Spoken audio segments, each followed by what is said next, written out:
مہکی فضا الکرم الکرم الکرم اے خدا Al-Karam Al-Karam high school, Sher Shah road, داتا نگر، بادامی باغ، لاہور۔ بسم اللہ الرحمن الرحیم۔ Al-Karam high school, Sher Shah road, داتا نگر، بادامی باغ، لاہور کی طرف سے میں حافظ محمد صدیق فیضی جماعت دہم کے طلباء و طالبات کے لیے اردو کا پروگرام پیش کر رہا ہوں۔ عزیز طلباء و طالبات، آج کے اس پروگرام میں آپ کو ایک مشہور نظم علامہ اقبال کی جو ہے فاطمہ بنت عبداللہ، اس کا پس منظر اور اس کے کچھ اشعار کی تشریح بتاؤں گا۔ نظم فاطمہ بنت عبداللہ یہ علامہ اقبال کی شعرۂ افاق نظم ہے جو انہوں نے جنگ طرابلس میں لیبیا کے غیور مسلمانوں نے عظیم قومی لیڈر، قومی رہنما عمر مختار کی قیادت میں 1912 میں اٹلی کے خلاف آزادی کی جنگ لڑی۔ اس میں ایک 11 سالہ عرب لڑکی جس کا نام فاطمہ تھا، وہ غازیوں اور مجاہدوں کو پانی پلاتے ہوئے شہید ہو گئی۔ علامہ اقبال نے فاطمہ کی اس جرأت و بہادری پر یہ تاریخی نظم لکھ کر اسے خراج عقیدت پیش کیا، اور اس طرح وہ تاریخ میں امر ہو گئی۔ فاطمہ کا جذبہ جہاد اور جذبہ حب الوطنی یہ قابل رشک ہے، اور ہماری آج کی بچیوں کے لیے فاطمہ کا عمل اور کردار ایک مثالی ہے۔ فاطمہ اس کا نام تھا، باپ کا نام عبداللہ، ماں کا نام سارہ تھا، عمر 11 سال، اور 18 جون 1912 میں وہ جنگ طرابلس میں جو لیبیا کے مسلمانوں نے اٹلی کے خلاف لڑی، اس میں غازیوں کو پانی پلاتے ہوئے شہید ہو گئی۔ اس کی تفصیل بھی سمجھ لیں۔ یہ 11 سالہ عرب لڑکی تھی۔ یہ میدان جنگ میں جب صبح گئی، پھر زور کی اس نے نماز پڑھی، بعد میں پھر عصر کی نماز پڑھی، عصر کی نماز کے بعد یہ میدان جنگ میں تھی کہ 4 جو مسلمان مجاہد تھے وہ زخمی ہو گئے شدید، تو ان کو یہ پانی پلاتے ہوئے پہلے ایک کے سینے پر مشکیزہ رکھا، اس کو پانی پلایا، پھر دوسرے کو، پھر تیسرے کو پلا رہی تھی کہ ایک اٹلی کا ایک فوجی آیا اور اس نے فاطمہ کو گریبان پکڑ کر جھنجھوڑا، تو فاطمہ نے قوت ایمانی، جوش ایمانی کے ساتھ اپنے دونوں ہاتھوں سے اپنا گریبان چھڑایا اور اس کو اپنے دونوں ہاتھوں سے ایسے دھکا دیا اور لات ماری کہ وہ فوجی گر گیا، اور فاطمہ نے تلوار لے کر اس فوجی کے بازو پر اتنے زور سے دونوں ہاتھوں سے مارا کہ اس کا بازو کٹ گیا اور لٹک گیا۔ فاطمہ بنت عبداللہ نے حضرت ام عمارہ کی وہ مثال پیش کر قائم کر دی جو حضرت ام عمارہ نے غزوہ احد میں سرکار دو عالم صلی اللہ علیہ وسلم پر جب ایک حملہ کرنے کے لیے کافر آ رہا تھا، تو حضرت ام عمارہ نے اس کا راستہ روک کر اس کو لات مار کر اس کو گرایا، اور اسی کی تلوار سے اس کا سر کاٹ کر اس کو جہنم رسید کر دیا تھا۔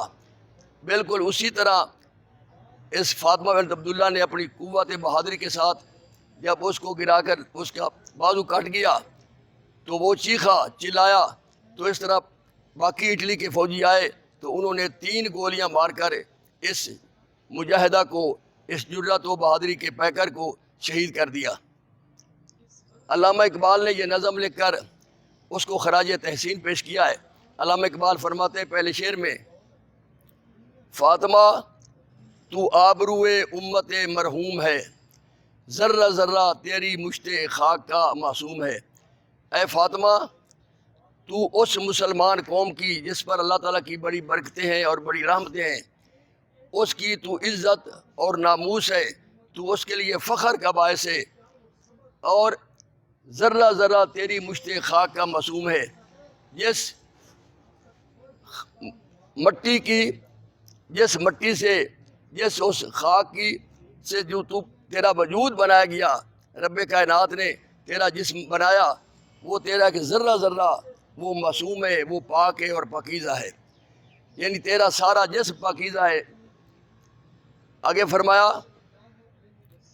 یہ سعادت حور صحرائی تیری قسمت میں تھی، غازیاں نے دین کی سکائی تیری قسمت میں تھی۔ علامہ اقبال فرماتے ہیں اے فاطمہ یہ اعزاز اور یہ خوش قسمتی اور یہ خوش نصیبی، یہ سعادت اے ریگستان کی حور، اے پاکیزہ حور، اے فرشتہ سیرت، یہ تیری اللہ نے قسمت میں تیرے نصیب میں لکھ دیا تھا کہ تو دین اسلام کی خاطر، وطن کی خاطر جہاد کرنے والے مجاہدین اور غازیوں کو زخمی حالت میں تو ان کو پانی پلائے۔ سکائی بولتے ہیں پانی پلانا۔ اللہ نے ازل سے تیری قسمت میں یہ لکھ دیا تھا کہ تو نے یہ نیک کام کرنا ہے، پانی پلانا ہے۔ عزیز طلباء و طالبات، کسی کو پانی پلانا بڑا ثواب کا کام ہے۔ حدیث پاک میں آتا ہے کہ کسی کو جب کوئی آدمی پانی پلاتا ہے تو اس کو 10 نیکیاں ملتی ہیں، اور فرمایا جب روزہ دار کا کوئی افطاری کرائے پانی کے ساتھ تو فرمایا اس کو 100 نیکیاں ملتی ہیں۔ اس طرح فرمایا آپ کو پتہ ہے کہ سرکار دو عالم صلی اللہ علیہ وسلم نے پانی پلانے کی بڑا ثواب بیان فرمایا ہے۔ ایک صحابی تھے حضرت سعد رضی اللہ تعالیٰ عنہ، وہ سفر پر گئے ہوئے تھے، جب واپس آیا تو پتہ چلا ان کی والدہ فوت ہو گئی ہیں۔ وہ تاجدار مدینہ کی خدمت میں حاضر ہوئے، کہا میرے آقا میں باہر تھا، سفر میں تھا، میری ماں فوت ہو گئی ہیں، اگر وہ میں موجود ہوتا تو کوئی نصیحت کرتی، مجھے کوئی وصیت کرتی، میں کیا کروں اب؟ تو آپ نے فرمایا کہ اس کے لیے کہ پانی کا کنواں تیار کرا دے، کھدوا دے، اس پانی سے کنویں سے جتنے لوگ پانی پئیں گے، جانور، حیوان، پرند چرند، وہ سب کا ثواب تیری والدہ کو قبر میں ملتا رہے گا۔ یعنی پانی پلانا اتنا ثواب۔ تو علامہ اقبال فرماتے ہیں یہ تیری قسمت میں اللہ نے لکھ دیا کہ تو غازیوں کو پانی پلائے۔ اور فرمایا فاطمہ یہ جہاد اللہ کے رستے میں بے تیغ و سپر ہے، جسارت آفرین شوق شہادت کس قدر۔ اے فاطمہ تو اللہ کے رستے میں اتنا جہاد کر رہی ہے بغیر تلوار اور بغیر ڈھال کے، کمال بات ہے۔ بغیر تلوار کے، آپ کے پاس تلوار نہیں، تلوار ہوتی تو آپ حملہ کرتی کسی پر، اور سپر بولتے ڈھال کو کہ اگر تجھ پر کوئی حملہ کرتا تو تو اپنا بچاؤ کرتی۔ میدان جنگ میں سپاہی کے لیے ضروری ہے کہ اس کے پاس تلوار ہو یا ڈھال ہو، جب وہ حملہ کر سکے کسی پر یا کسی کا حملہ روک سکے، دفاع کر سکے۔ تو اتنی بہادر ہے، تیرے اندر شوق شہادت، اتنا شوق شہادت ہے کہ تو بغیر تلوار کے اور بغیر ڈھال کے میدان جنگ میں آ گئی ہے۔ جسارت آفرین، میں تمہیں شاباش دیتا ہوں تیری اس جرات و بہادری پر، تمہیں شہادت کا اس قدر شوق ہے، تو اللہ کے راستے میں اپنی جان دینے کا اس قدر شوق ہے، کیونکہ تجھے پتہ ہے کہ شہید شہادت کے بعد ہمیشہ ہمیشہ کے لیے امر ہو جاتے ہیں، زندہ ہو جاتے ہیں، اور باقاعدہ اللہ کے ہاں ان کو کھانا دیا جاتا ہے، رزق دیا جاتا ہے، اور ان کا بڑا مرتبہ ہے شہادت کا۔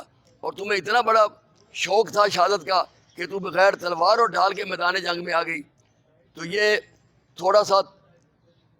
تھوڑی سی تشریح تھی جو میں نے آپ کو بیان کی۔ اللہ آپ کو کامیاب و کامران فرمائے، اس کو اس طرح دیکھنا ہے۔ اللہ آپ کو اپنی حفظ و امان میں رکھے، اور خدا حافظ۔